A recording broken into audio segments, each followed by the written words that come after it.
Hello, kamusta po sila? This is Miling, you're tuned into Miling's TV. Tayo po ay bumiyahe, tayo po ay papunta ng Trinoma at tayo po ay magse-celebrate ng ating birthday. At yan po ang while waiting, yan po ang ating na-witness at na-cute-cute po ng ating asong nakita at tumingin pa talaga siya.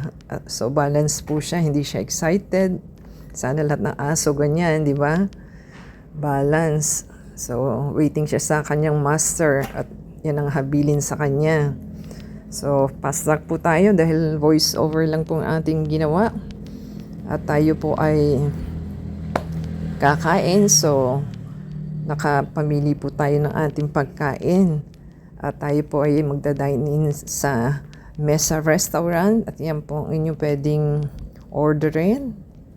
At tayo po yung naka-order na at pang boodle fight lang po yung ating in-order na pwede po sa 3 katao. So, tayo po ay nag-enjoy naman at nabusog.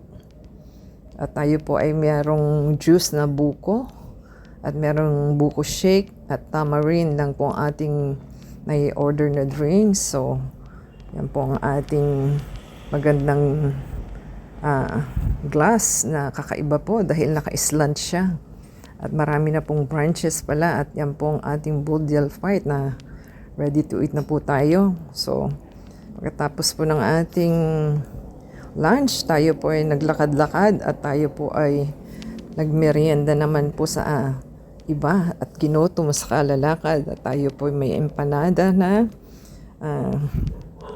at saka meron po tayong yogurt na fruit at meron po tayong kinain pa na dinner pagkatapos po niyan. Yan po ang hakaw na masarap. Try po nila.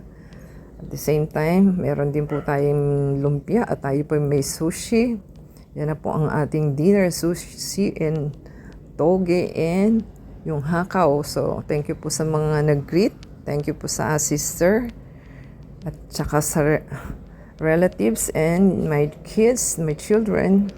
At thank you po sa ating gift na natanggap na ating aficionado perfume at saka yung ating blouse na polo. At the same time sa ating Makati Sen na cake. Don't forget to subscribe po. Give us a thumbs up, comment down below and subscribe po sila at sa Facebook, Twitter, TikTok, and Instagram.